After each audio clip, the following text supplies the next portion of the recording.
പക്ഷേ രാജിയില്ലാതെ രാഹുലിനെ ഇപ്പോൾ സ്വതന്ത്രനാക്കിയിരിക്കുന്ന ഒരു തരത്തിലൊരു സംരക്ഷണ ഒരുക്കലാണ് എന്നാണ് പറയുന്നത്. ആര് പറഞ്ഞു? ആരാ പറഞ്ഞത്? അല്ല, ആരാ പറഞ്ഞത് അങ്ങനെ? ആരെങ്കിലും രാജിവെക്കുമെന്ന് പറഞ്ഞിരുന്നോ? ഇല്ലല്ലോ. നിങ്ങൾ കേരളത്തിൽ ഇത്തരമൊരു സംഭവം ഉണ്ടായിട്ട് ആദ്യമായിട്ടാണ് ഒരു രാഷ്ട്രീയ പാർട്ടി ഇത്രയും കാർക്കശ്യത്തോടു കൂടിയും ഇത്രയും നിശ്ചയദാർഢ്യത്തോടു കൂടിയും ഒരു തീരുമാനമെടുക്കുന്നത്. KPCC പ്രസിഡന്റ് നിങ്ങളോട് പറഞ്ഞല്ലോ, ഒരു കംപ്ലൈൻറ്റ് ഞങ്ങളുടെ കയ്യിലില്ല, ഞങ്ങളുടെ കയ്യിലൊരു പരാതിയില്ല, ഒരു തെളിവുകളും ഞങ്ങൾക്ക് ആർക്കും തന്നിട്ടില്ല. എന്നിട്ടും 24 മണിക്കൂറിനകം യൂത്ത് കോൺഗ്രസ് പ്രസിഡന്റ് സ്ഥാനത്ത് നിന്ന് അദ്ദേഹം രാജിവെച്ചു. അതിനുശേഷം പാർട്ടി ഗൗരവതരമായി ആ കാര്യം പരിശോധിച്ചു, മുഴുവൻ നേതാക്കളുമായി ആശയവിനിമയം നടത്തി. എന്നിട്ട് ഞങ്ങൾ പാർട്ടിയിൽ നിന്നും, പാർലമെന്ററി പാർട്ടിയിൽ നിന്നും അദ്ദേഹത്തെ സസ്പെൻഡ് ചെയ്ത് മാറ്റി നിർത്താൻ തീരുമാനിച്ചു. ഏതെങ്കിലും രാഷ്ട്രീയ പാർട്ടി ഇത്തരം തീരുമാനം കേരളത്തിൽ എടുത്തിട്ടുണ്ടോ?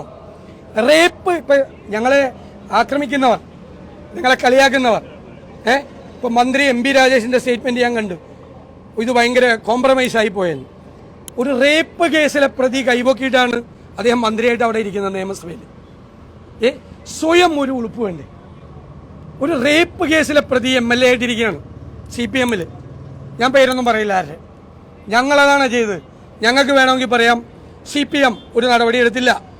BJP പോക്സോ കേസിലെ പ്രതി ഹൈക്കമ്മിറ്റിയിലാണ്, ഏറ്റവും കൂടുതൽ.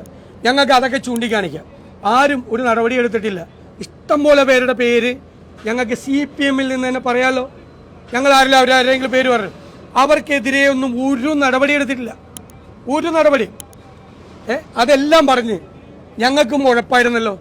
ഞങ്ങൾ ആദ്യം തന്നെ അദ്ദേഹത്തെ സ്ഥാനത്ത് നിന്ന് മാറ്റി, പിന്നെ അദ്ദേഹത്തെ സസ്പെൻഡ് ചെയ്ത് അതിൽ നിന്ന് ഞങ്ങൾ മാറ്റി നിർത്തി. അതെന്തുകൊണ്ടാണ്? സ്ത്രീകളോടുള്ള ഞങ്ങളുടെ പ്രസ്ഥാനത്തിൻ്റെ ബഹുമാനവും ആദരവുമാണ്. അവരുടെ ആത്മാഭിമാനത്തിന് മുറിവേറ്റെന്ന് ഞങ്ങൾക്ക് തോന്നിയപ്പോൾ ഞങ്ങളുടെ പാർട്ടി ചെയ്താണ്.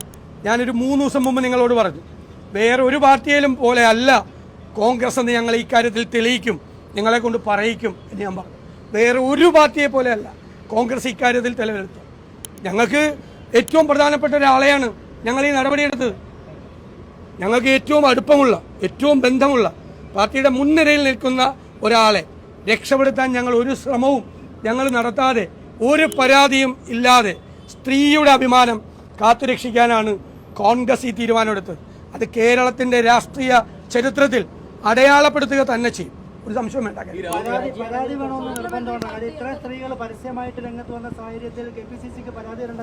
അല്ല, ഞാൻ പറഞ്ഞത് ബാക്കിയുള്ള കേസിൽ FIR രജിസ്റ്റർ ചെയ്തിട്ട് പോലും അവിടെ തന്നെ ഇരിക്കല്ലേ ആളുകൾ.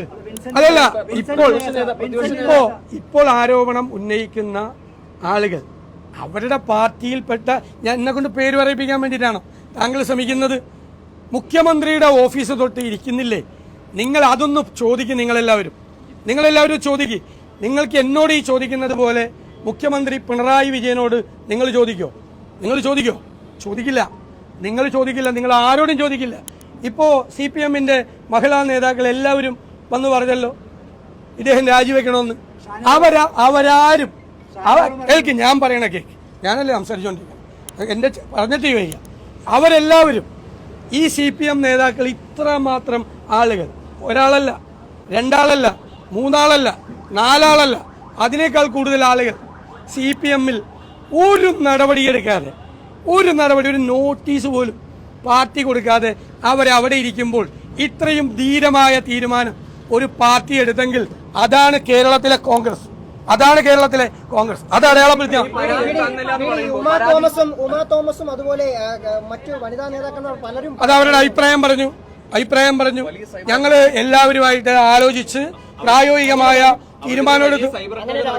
അതൊക്കെ കേരളത്തിൽ ഈ CPM ആണ് ഈ സ്ത്രീകളെ സൈബർ അറ്റാക്ക് ചെയ്ത് തുടങ്ങിയത്, ഒരു കൾച്ചർ ഉണ്ടാക്കി വെച്ചത്. ഞാനെന്താ കഴിഞ്ഞ ദിവസം പറഞ്ഞത്? ഒരു സ്ത്രീ പോലും സൈബർ ഇടത്തിൽ ആക്രമിക്കപ്പെടരുത്, ഒരു പരാതി കൊടുക്കുന്ന സ്ത്രീ പോലും ആക്രമിക്കപ്പെടരുത്. അത് തെറ്റാണ്. അതൊരു തരത്തിലുള്ള മനോരോഗമാണ് സ്ത്രീകളെ ഈ സോഷ്യൽ മീഡിയയിൽ ആക്രമിക്കുന്നത്. നിങ്ങളെ മാധ്യമപ്രവർത്തകരെ, സ്ത്രീകളെ എത്ര പേരെ CPM ആക്രമിച്ചു? അന്നൊന്നും ഈ ചോദ്യത്തിന്റെ ആവേശം ഞാൻ കണ്ടില്ലല്ലോ. അന്നൊന്നും ഞാൻ കണ്ടില്ലല്ലോ. കോൺഗ്രസിന്റെ വനിതാ നേതാവിനെ ഉൾപ്പെടെ ഇപ്പോൾ പൊതുയിടങ്ങളിൽ സൈബർ ഇടങ്ങളിൽ ആക്രമിച്ചുകൊണ്ടിരിക്കുകയാണ്. അത് തെറ്റാണ്. ആരെയും ആക്രമിക്കാൻ പാടില്ല. സൈബർ ഇടങ്ങളിൽ സ്ത്രീകളെ ആക്രമിക്കുന്നത് ഒരു തരത്തിലുള്ള മനോരോഗമാണ്. അത് അവസാനിപ്പിക്കണം.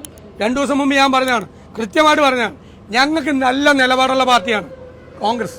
നല്ല നിലപാട്. പ്രതിപക്ഷ നേതാവിനടക്കം പരാതി നൽകിയിരുന്നു എന്നുള്ളതാണ്. ഇതൊക്കെ ഞങ്ങൾ വളരെ പല പ്രാവശ്യം പറഞ്ഞതാണ്. പല പ്രാവശ്യം വളരെ കൃത്യമായിട്ട് പറഞ്ഞ കാര്യമാണ്. ഇതെല്ലാം വ്യക്തമാക്കിയതാണ്. ഇനി അതിട്ട് ചുരണ്ടണ്ട. ചോദ്യത്തിന് ഉത്തരം നിങ്ങൾ ഒരാൾ തന്നെ ഇങ്ങനെ ചോദിച്ചോണ്ടിരിക്കല്ലേ.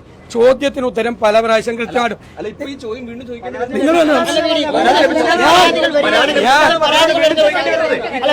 നിങ്ങൾ 10 പേരോട് ചോദിക്കണം.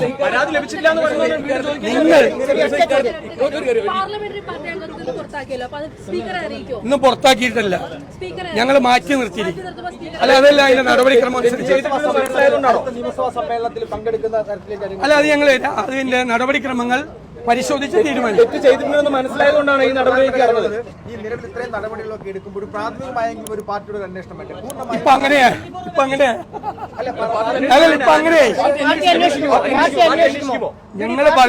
ഞങ്ങൾ പറഞ്ഞല്ലോ ഞങ്ങൾ ഈ വിഷയം പരിശോധിച്ചു. ഒരു പാർട്ടിക്ക്, ഒരു രാഷ്ട്രീയ പ്രസ്ഥാനത്തിന് എടുക്കാൻ പറ്റിയ ഏറ്റവും വലിയ തീരുമാനം കേരള രാഷ്ട്രീയത്തിൽ ഒരു രാഷ്ട്രീയ പാർട്ടിയും എടുക്കാത്ത ധീരതയോടുകൂടിയ ഒരു തീരുമാനം കോൺഗ്രസ് എടുത്ത് പോയി. ഇപ്പോ റിപ്പോർട്ട് ചെയ്യുമ്പോൾ അതിനെപ്പറ്റി അഭിനന്ദിച്ചു.